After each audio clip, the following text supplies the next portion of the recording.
Good, thank you, Maitrabandhu. Can you hear me all right? Very good. So I'm aware that we've had loads and loads of input over the last 25 days, and you're probably feeling saturated. Somebody in my group used that word, and I thought, oh yes, I can resonate with that. But I've got more, so here we are. Yes, I was just very struck by the generosity that has been shown today, both this afternoon when money was being pledged or raised, given to future Dharma for three wonderful speakers, including Marco and Eve and Shobit all the way from India. And then the generosity, the spontaneous generosity that's just been shown to Vidyamala. I think for me that means something very special about what we've created on this retreat. And in a sense, that I think points to the nature of mind, the action of giving, the action of resonating with another person or other people, and then wanting to, out of that resonance, give. I think that points to something very, very profound about consciousness, human potential, and the nature of mind, to use that language. For me, I knew that there was something more to life from quite an early age. I came across a stool project a few years ago. I must have been 9 or 10, and I was inquiring in this stool project. I called it The Meaning of Life. And I was inquiring in this project whether there was more to life. I was inquiring in poems and little bits of texts and drawings about whether death was the end, and if death wasn't the end, whether there was more to life. And then when I was 11, my dad died, and he died suddenly one night at the age of 45 of a heart attack. And well, a number of things sort of accelerated this. I was existentially challenged as a kid, and my father's death accelerated that. One of those things was that on his deathbed, he was in agony. And I can remember he held my hand. It was the middle of the night. I was there, my mother was there, and he held my hand. We were waiting for an ambulance, and he said something to the effect of, "I haven't been kind enough in my life. He was quite an angry man, frustrated man. Actually, I think there was a lot of love and kindness there, but it wasn't always expressed. And yes, he had regrets. He didn't die peacefully. He didn't die well. 30-something, 4 years later, my mother died, and she died beautifully. I couldn't wish for a better death for her. There was such a lot of grace in her dying, in her letting go. And I don't think it was a coincidence that for the last 30 or so years of her life, she meditated. She was a spiritual practitioner. I think she was a Buddhist. In fact, we would talk about the Dharma sometimes, and she was a Buddhist. She wouldn't have called herself that necessarily. So those two deaths have sort of helped shape my life. And the first one, my father's death, definitely started a quest for me. The quest was not just his dying, not just started by his dying, but because I and I'm not going to go into this, but I continued to have for quite a number of years psychic communication with him. I would talk to him through various means, and he would talk back. And so what that compelled me to, I knew that it was him, and we were talking. Talking's not the right word, there was communication. But what that led me to know was that death wasn't the end. And what that led me to then question was, if death wasn't the end, what were we doing here?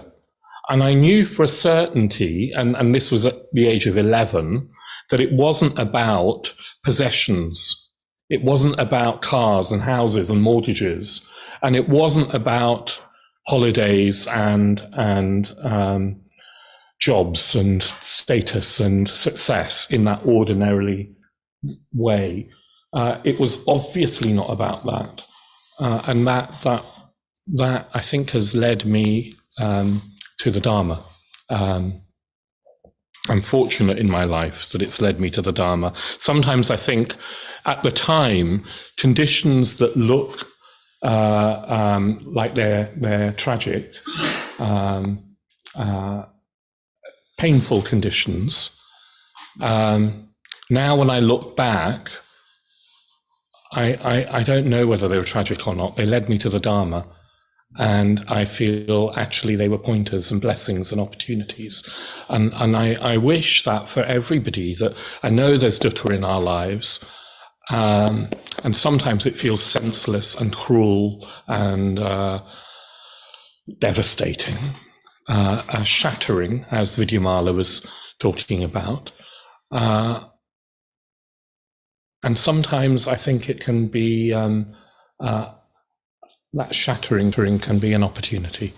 And I think the Dharma offers that. Yeah, it offers that. Anyway, I wasn't going to say any of that. So where I was going to start with is in 2018, 4 years ago, I was on a long retreat. I went on a 6-month solitary retreat. It was the longest solitary retreat that I'd ever done. It was in the Spanish mountains. We've got a retreat center in southern Spain called Yogachara. Extremely beautiful, vivid, sort of, I don't know, it's just dramatically beautiful. And I was in a solitary cottage in this valley about 1,000 meters up, overlooking the Mediterranean. And I had 6 months on my own. And it was one of the most wonderful experiences of my life. Experience isn't quite the right word. Anyway, one morning, I woke up, and every morning I'd go downstairs, this little stone cottage, and I'd have to evacuate the spiders and the beetles and things that had got in the night. Yeah, I had a zero tolerance policy every day. So we just had this kind of friendly agreement that they could come in the night, and in the morning I would scoop them up and take them outside. I came down one morning and I could hear some rustling in the sort of basket of kindling and wood and paper that I had for the fire. And yes, it was this kind of stag beetle-y thing, or the Spanish equivalent of, I don't know what they're called. It was like a couple of inches long, shiny, black, rather ponderous. It sort of moves like slowly. It doesn't seem very alert, awake really. I don't think they're very bright. So I scooped it up I had this kind of plastic beaker. I scooped it up. In a way, you just had to hold the beaker and it pondered. So it was scooped up, and then suddenly it realised it was now in a tight little prison, yeah, and it started scuttling around.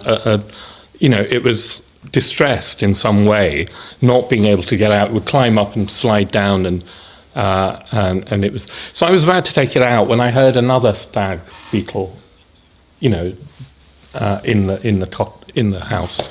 So I found that and scooped it up as well, just in the same cup, so that the first one was distressed and, trying to get out. As soon as the second one landed, there was complete silence. And I looked down and they were mating.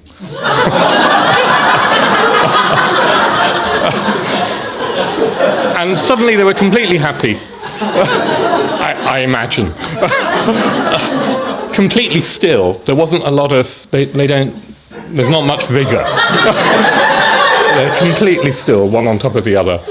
And, and I took the cup out and I just kind of tilted it, and they didn't seem to notice that, that anything had changed. And I was just struck and I thought, isn't this just like us? If the Buddha could look on me and us, all of us unenlightened ones, we're scrabbling around in this little prison, but then soon as we get what we want, soon as we've got the sense experience that we want, all the fear, everything's forgotten, yeah? And we're oblivious and drugged in a way. So yes, I wanted to start with that as an image for our unenlightened mind. Yeah? Our unenlightened, ordinary, workaday, everyday mind that we think is all there is of us.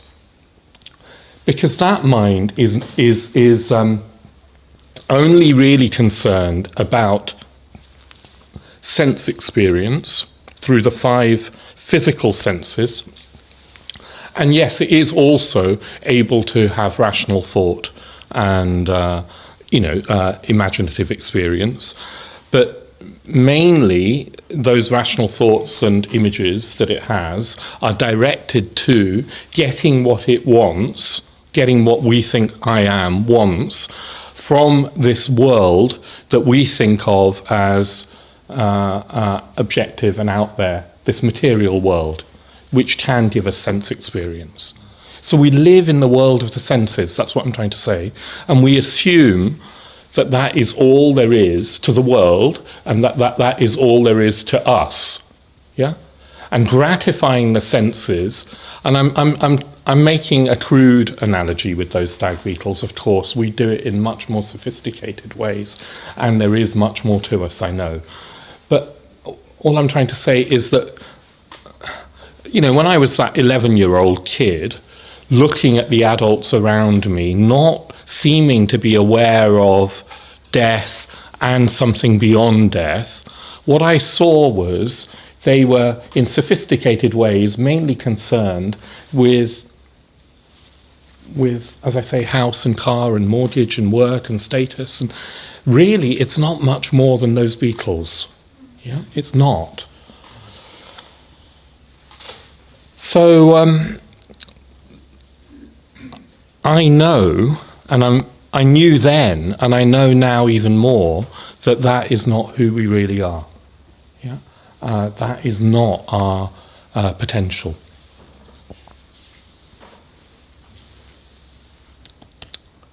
And that there is, in a way, I don't know what I want to say.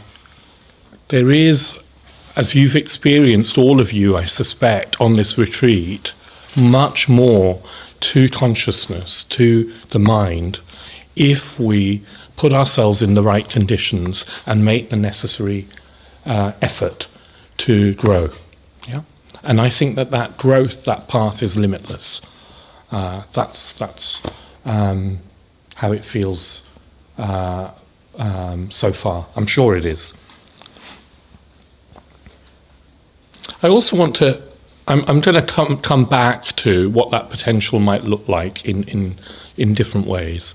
But I also want to just spend a little bit of time returning to this theme that we've had several times on this retreat about how our mind creates our world, how our experience of the world is co-created, how it's not fixed and solid and out there, objectively independent of us, and we're not passive observers of unresponsive world. We're not. So I just thought I'd explore that in a few ways. I haven't got much time, so I'll try and keep it brief. But the Buddha definitely said, mind creates world.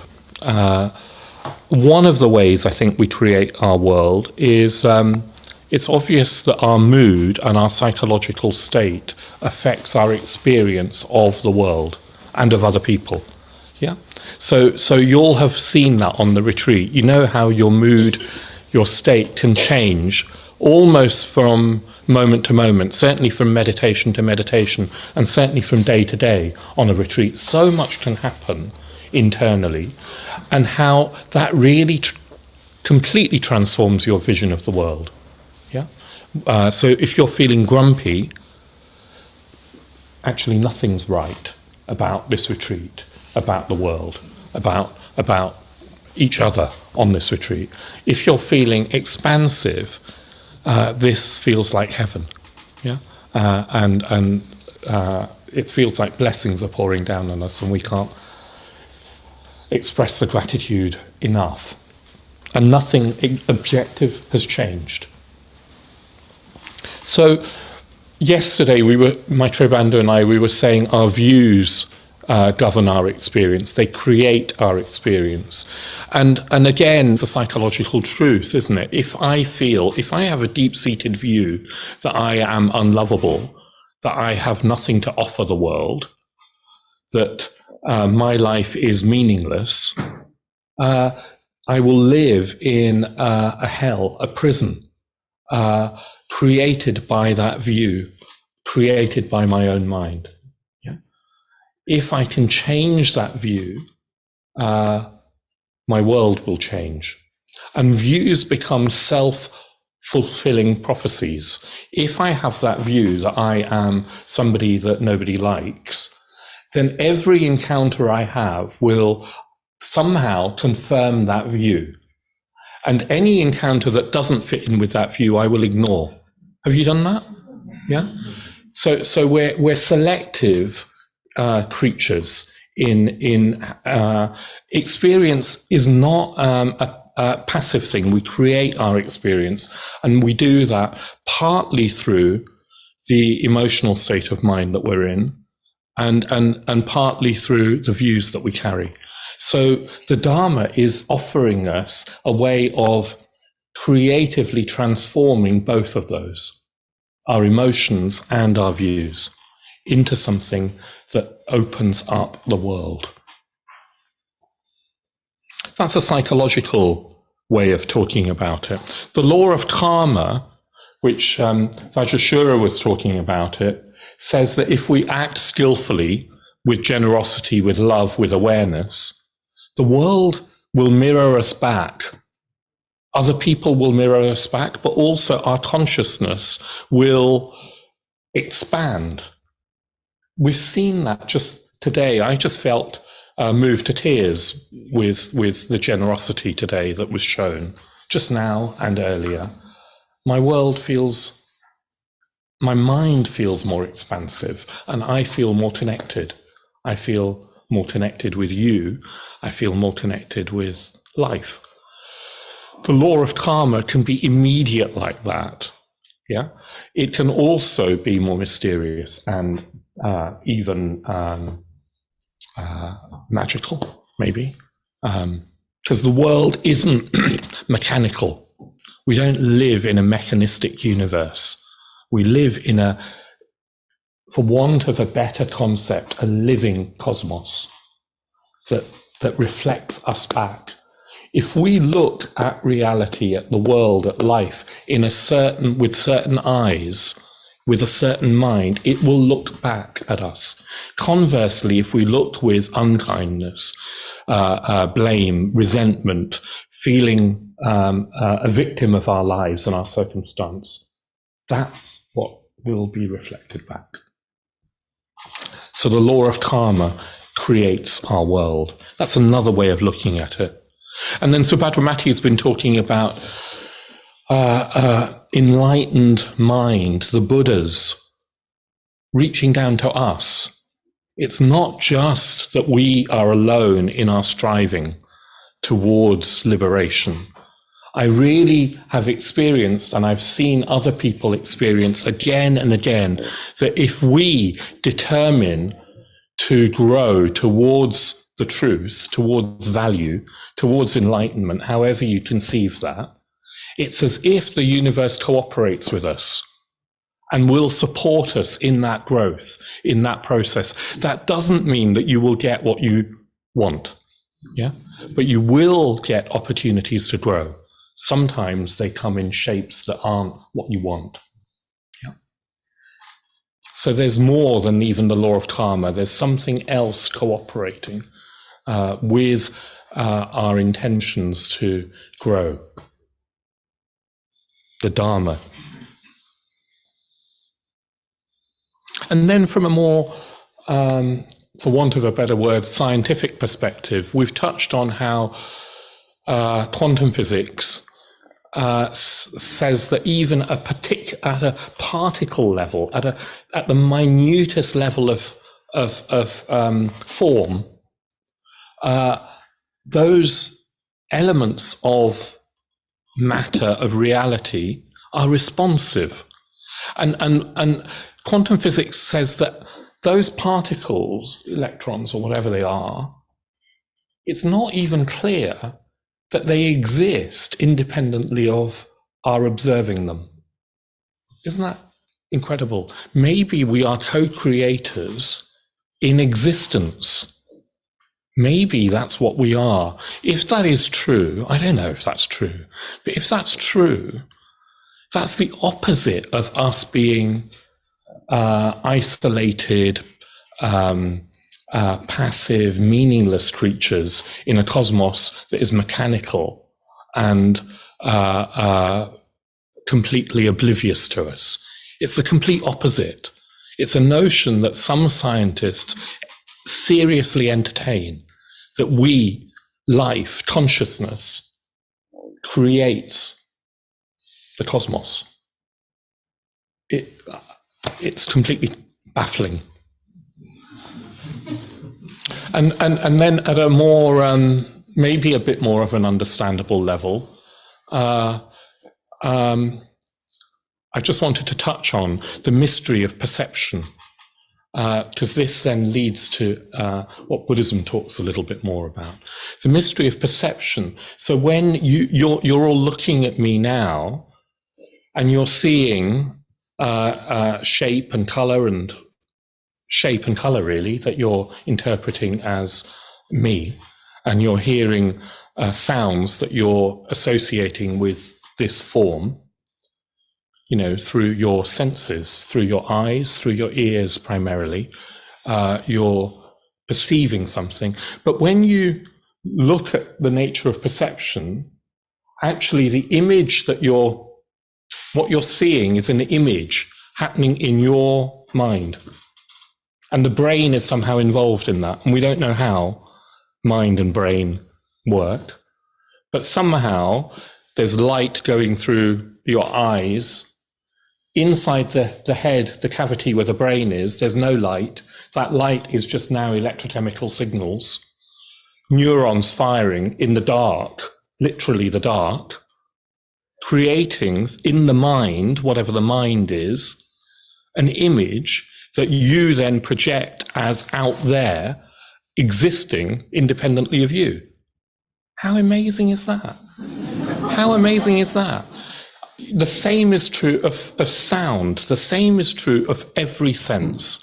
This world that we move around in and take for solid and real, and it's not what we think it is. It's a co-creation. Perception is a co-creation. Solidity isn't real.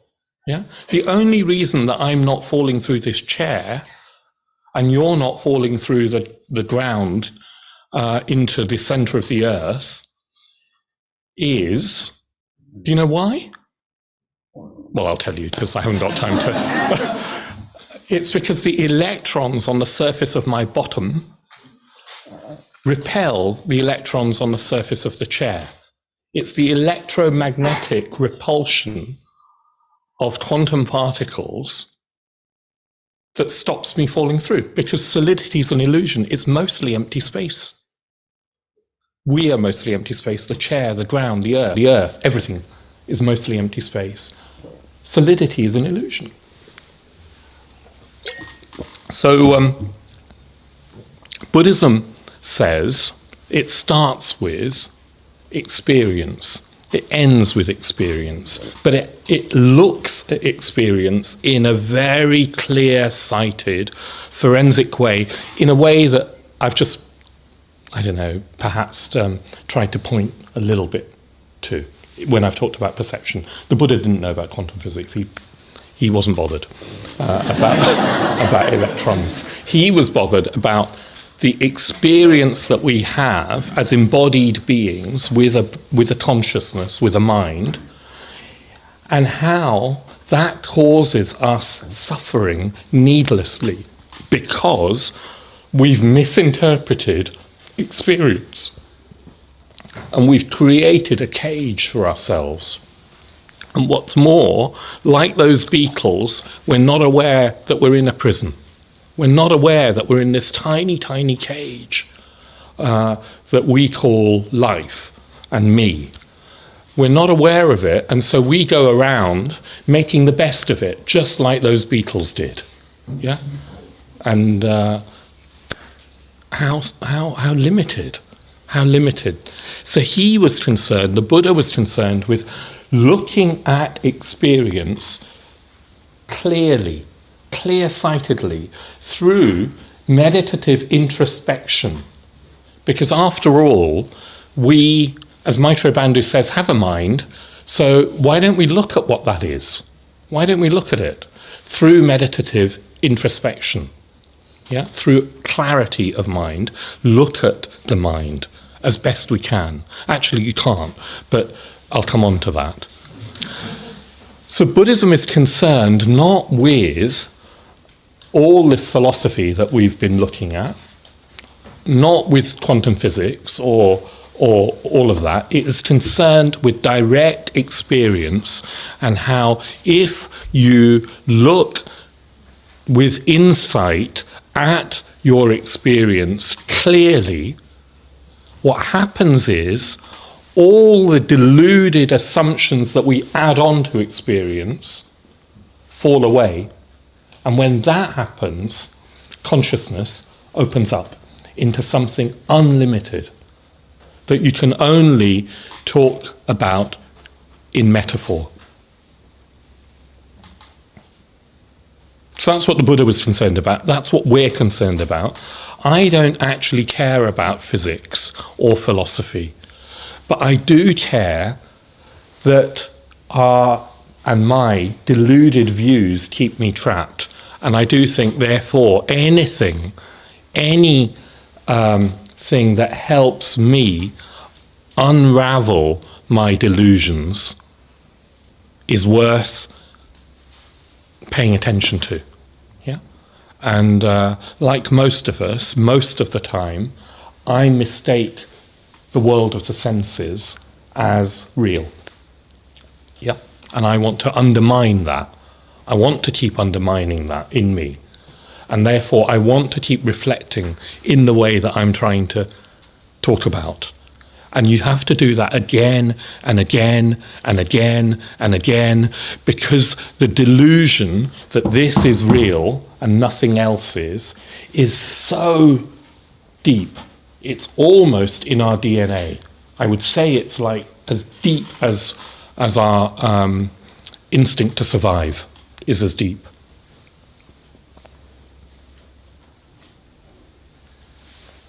So one model that Buddhism came up with, later Buddhism came up with, it's called, this school of Buddhism, this school of thought is called the Yogachara.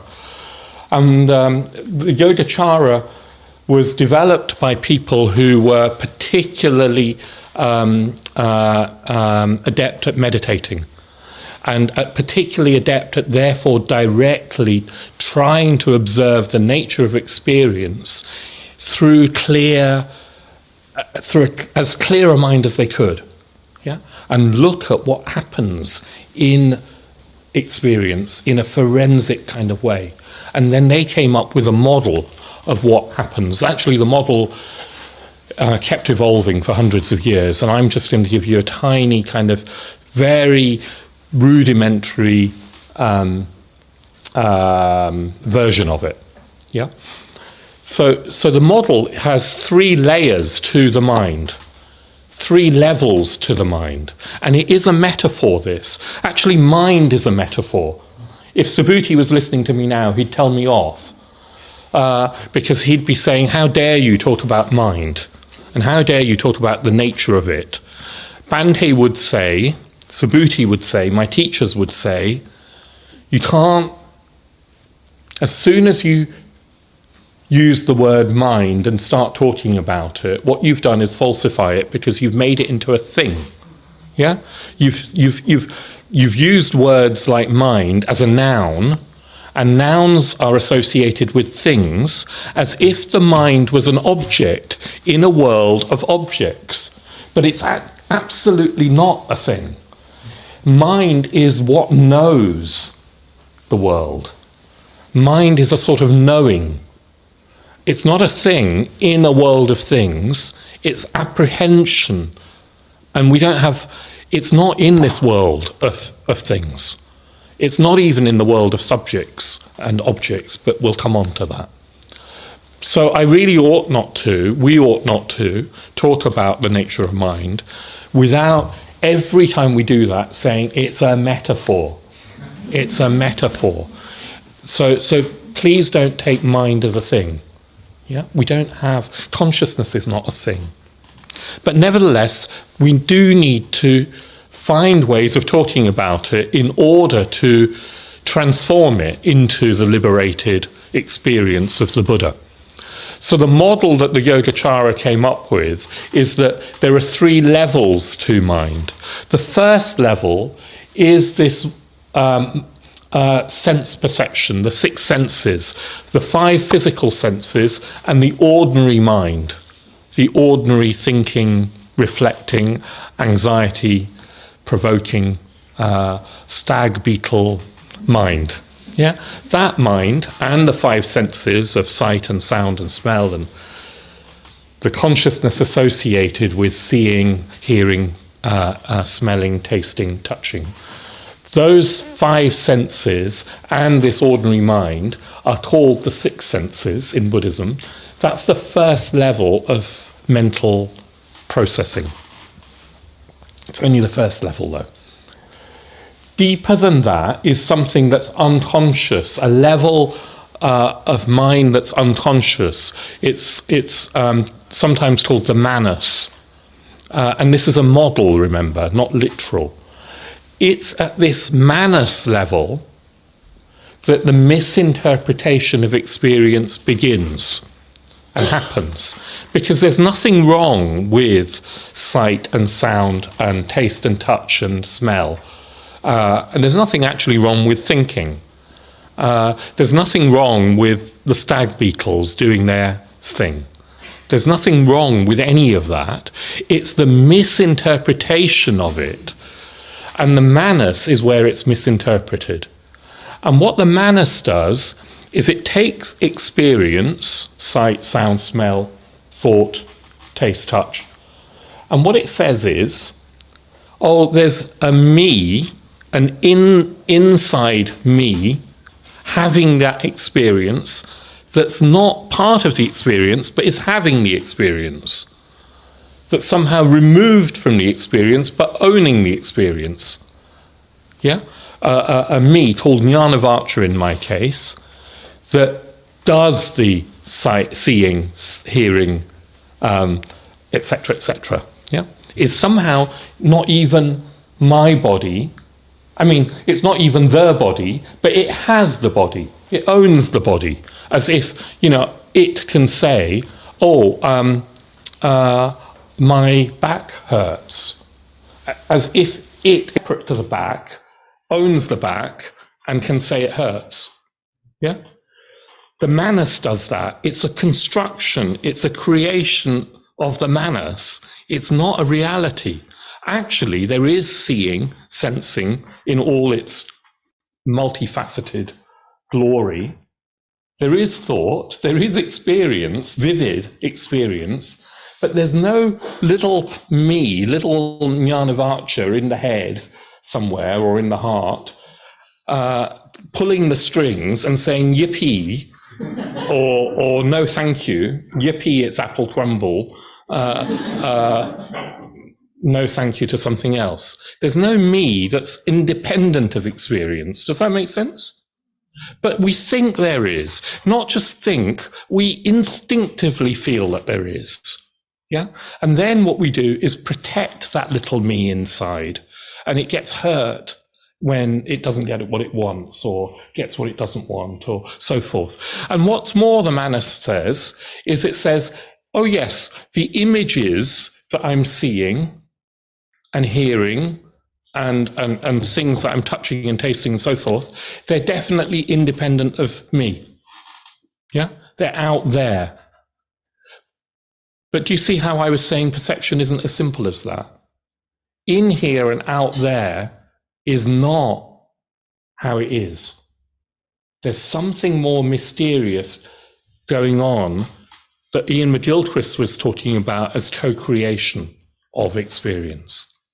So the Manas gets it wrong, and that's where consciousness experience shuts down into this plastic beaker that we then live in. It's a misinterpretation. Behind or underneath the Manas is pure awareness, is unbounded, unlimited. Blue sky is the metaphor that we've been using. Vibrant luminosity, responsivity, pure, unbounded awareness that doesn't belong to me, because guess what? The me was a construct. So it's not mine.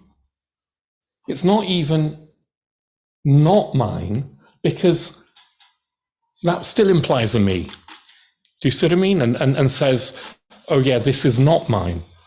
The whole construction doesn't apply to this pure awareness. The whole construction of self and other, of subject and object.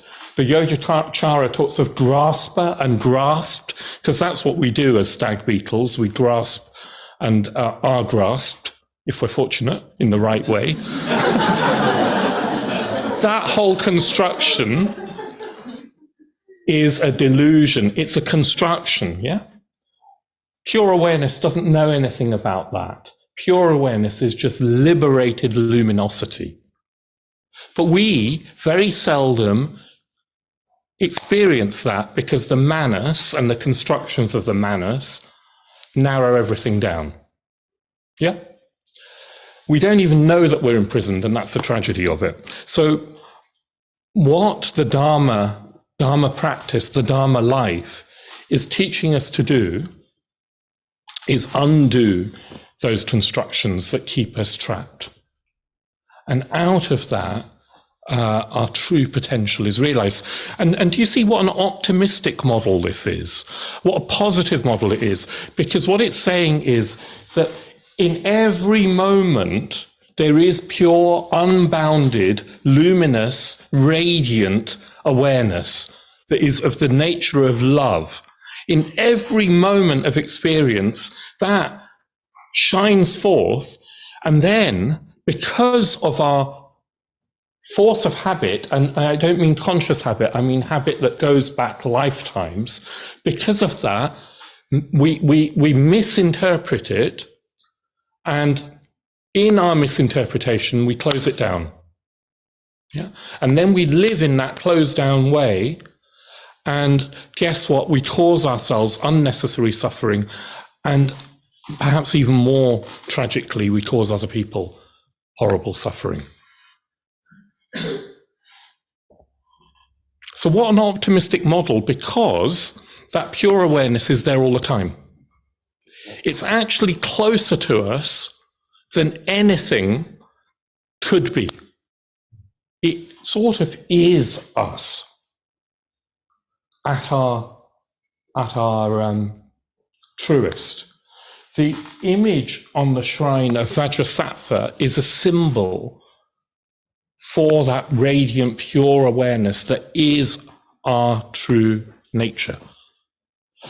Unfortunately, you can't just, well, sometimes some people, in a moment of lucidity, it breaks through. Sometimes that happens in the most tragic circumstances, because tragedy sometimes wakes us up. Sometimes I think it seems to be happening for people who have had near-death experiences. At the moment of death, it's said to break through, because guess what? At the moment of death, all the constructions are going to collapse. So it breaks through. But if we haven't practiced in this life, if we're not familiar with that radiant, pure awareness, it will overwhelm us at the moment of death. We won't be able to handle it. This is what the tradition says. We won't be able to handle it. And we will create again a limited sense of self that will gravitate towards another existence in this world or some other world in a limited way. So we'll miss that opportunity. We missed it last time, didn't we?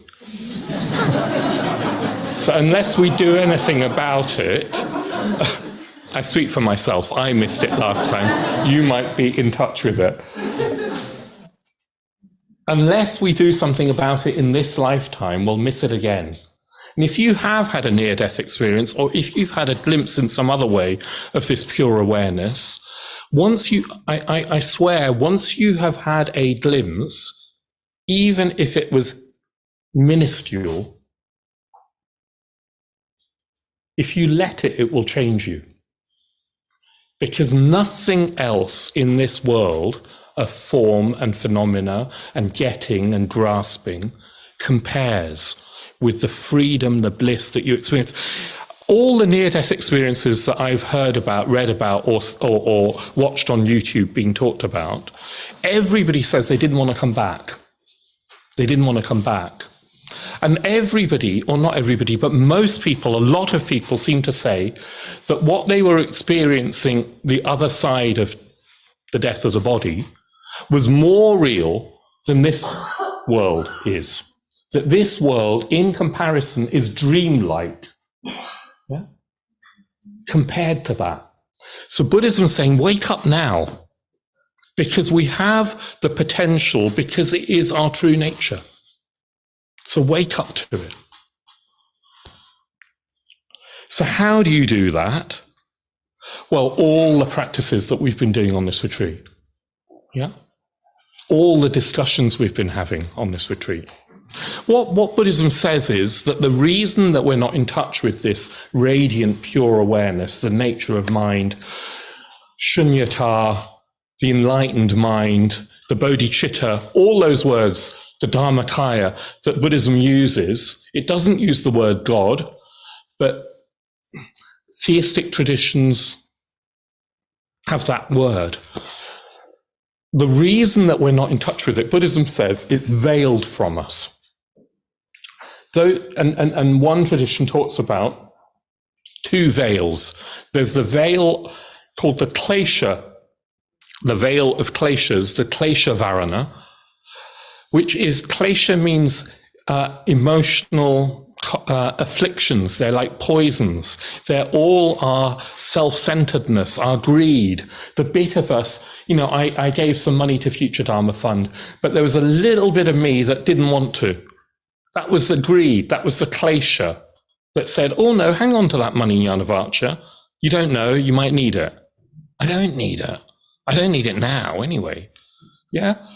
So fortunately, I spotted that little voice of self-centeredness and didn't listen to it. But the kleshas go very, very deep. I'm under no delusion after 25, 30 years of practice, whatever it is. I'm under no delusion that the kleshas have been eradicated in me. They're not. The self-centeredness in me goes very, very deep. And it's not just self-centeredness in the terms of greed and craving and so forth. When we don't get what we want, it can turn into anger, ill will, hatred, etc. Yeah. So that is a veil. That's part of the manas. It veils us from our true potential. The other veil is the Jnanavarana. The Jnanavarana is the veil of delusion, the deluded views that I've been talking about, that there's a real me and a real world, and that we're separate somehow, that it's not co-created.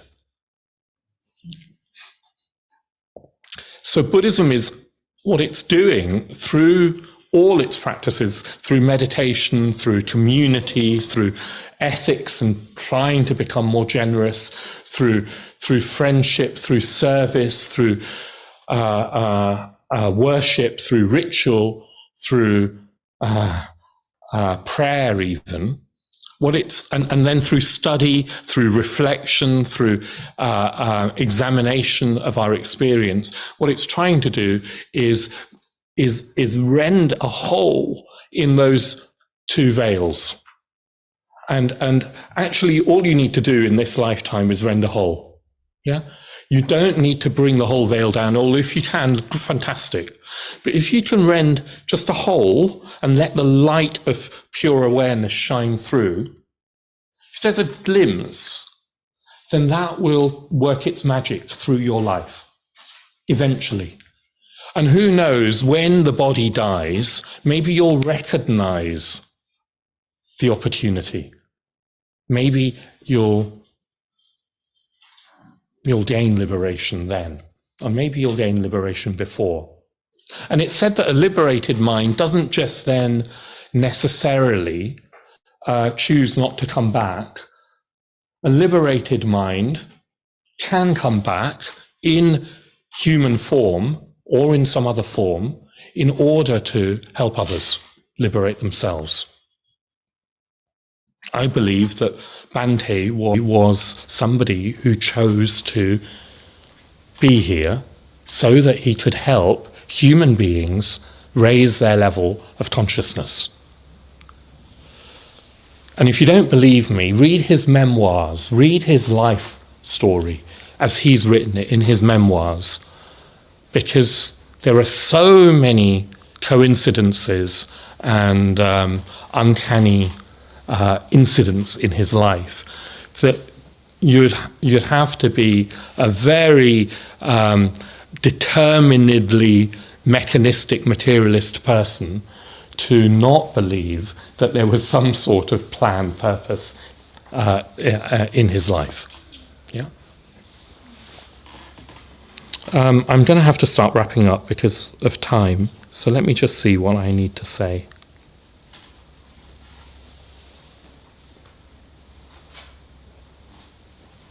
I think I want to just touch on how the enlightened mind is said to see things. Because you can be enlightened, as the Buddha was, and still have a body. And if you still have a body, you've still got your senses, like I talked about. Yeah. So how would a Buddha sense, see, hear, touch, taste, smell? Well, the first thing to say is that a Buddha would be able to have our ordinary seeing and touching and saying things and thinking even. But a Buddha wouldn't have the delusion going on that it's real in the way that we take it for. He wouldn't have the sense that there was a real little him inside having this experience. He would know that this is a world of appearances, and he would be able to function in that world of appearances as appropriate. You know how, I've never done this really, but you know how you can have virtual reality games and you can wear a headset and be in a virtual world. I have worn a headset once and been in I've watched a film of two black holes colliding, which was mind-blowing. But, technology has improved and you can be in a virtual world now. I think this is a good analogy, but not a great. Don't extend it too far, because you could end up thinking there's no meaning and love and so forth.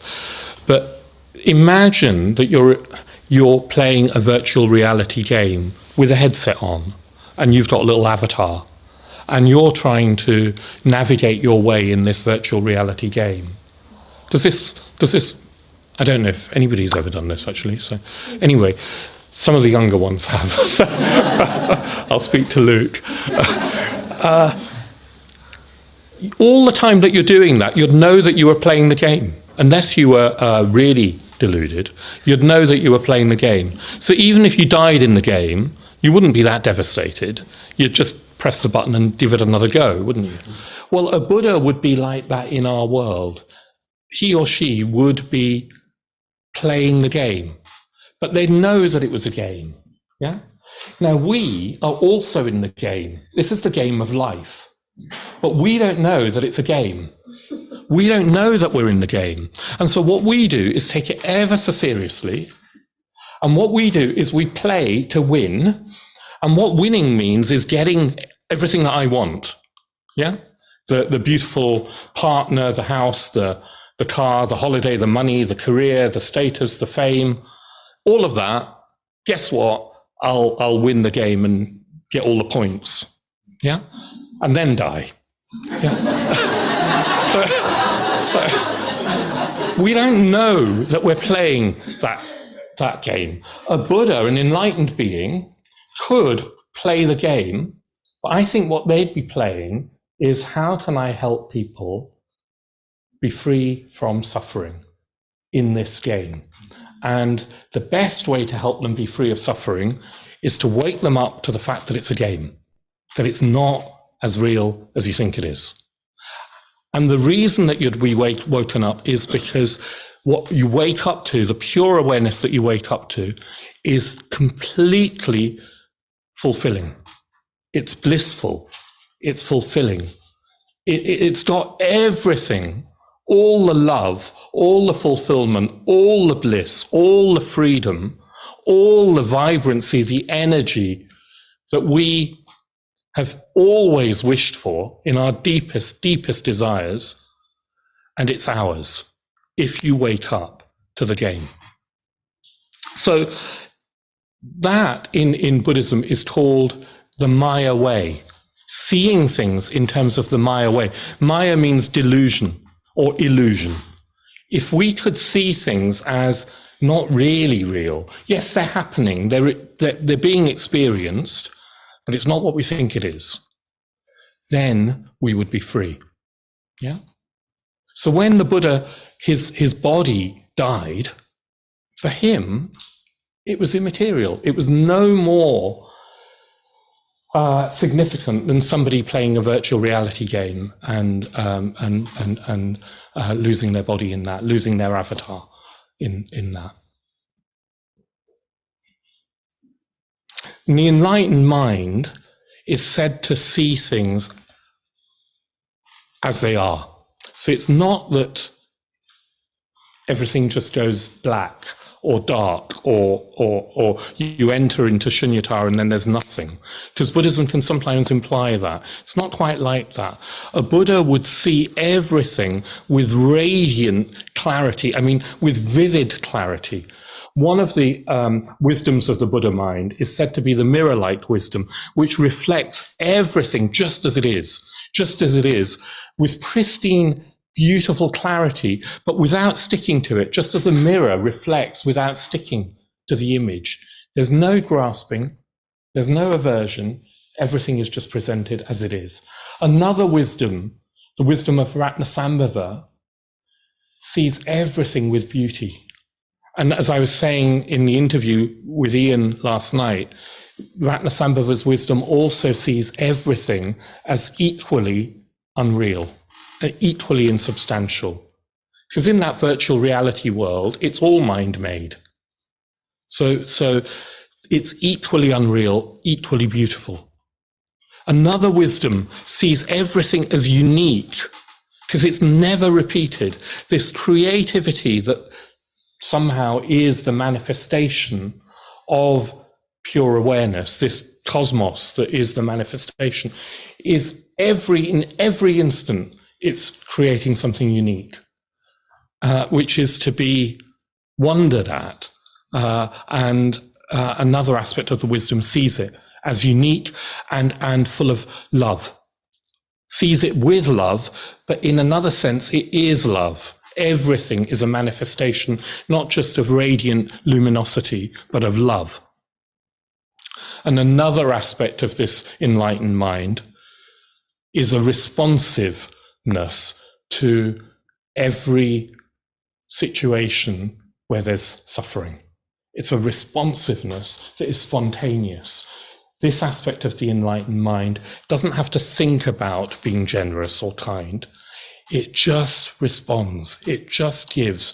It just responds completely appropriately. It is the compassion of the enlightened mind. And it's completely spontaneous. Because there's no sense of separation, ultimate separation. It's not two, it's not one. It's something more magical than that. Can I just go on a little bit longer? 5 minutes more? Okay. The fifth aspect of the enlightened mind, I don't know how to talk about. It's said that it sees reality in everything, everywhere. But also, it seems to see everything in everything, everywhere. So this feels mind-blowing. This radiant, pure awareness that is our true nature, if you glimpse it, it's not just like you dissolve and become part of the cosmos or part of reality. It's as if the cosmos becomes in you. It's as Bhante says, it's not just that the dewdrop becomes, or the drop becomes the ocean, which is a hackneyed, maybe not so hackneyed, image of what happens when the sense of self and other drops away. It's not just that the drop becomes the ocean also becomes the drop. And this last wisdom says that each of us contains the whole cosmos. When you look at the stars, are they really out there? Where's the image that you're perceiving? Where is that happening? And when is that happening? When are you seeing that star? The James Webb Telescope is now showing us images of galaxies that are billions of years old, that go back to the birth of the universe or close to.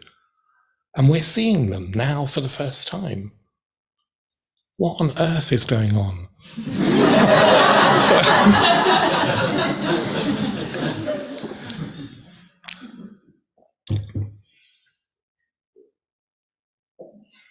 I want to go back to my retreat. I know this is, indulge me a little bit longer.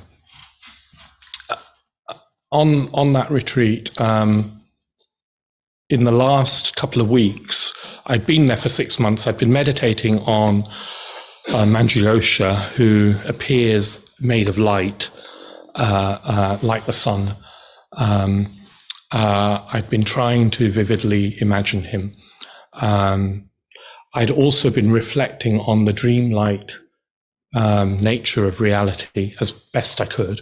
I'd been trying to, in a way, take these reflections that I'm talking about into my own experience and see that actually the reality, the world is co-created. It's an image in awareness. Anyway, I went for a walk a couple of weeks before the end. I went to the end of the valley that I was at. There's a sort of it's a cliff top going down about 1,900 or so meters. It was a very sunny day and clear blue sky above. But I get to the end of the valley, and there's a bank of cloud, like a vertical bank of cloud just in front of me. down the cliff top. So I can see everything behind me, but there's just cloud, which was interesting. It was beautiful. But suddenly I look up, and in the clouds, there's a figure made of light. It's a dark figure, bigger than life size. Manjughosha's normally, I was visualizing him seated, cross-legged. This figure isn't. It's standing upright. It's male, I think. A dark kind of figure, surrounded in rings of rainbow light, completely vivid rainbow surrounding this figure. And I felt that this was the Bodhisattva. I was taken aback. I sort of gasped. There was this light figure in front of me, and I should have bowed. I should have knelt onto the ground and bowed, prostrated. But I didn't. I waved.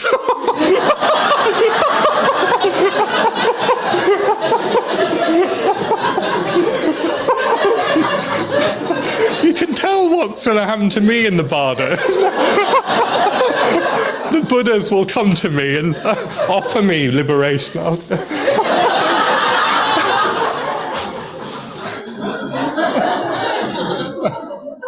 And it waved back.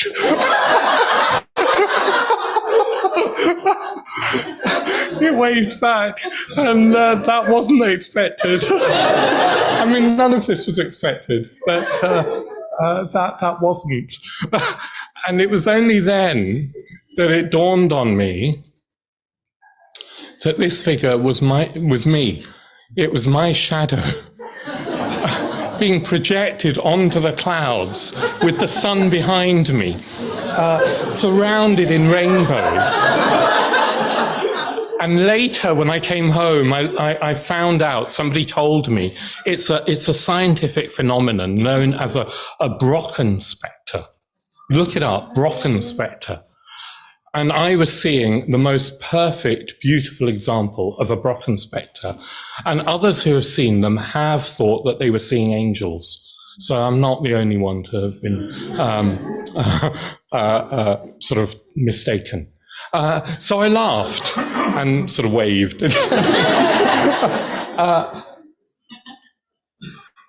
But then I thought, this was a teaching after all. Do you see, I'd been reflecting for 5.5 months on how my experience of the world is a projection of my mind.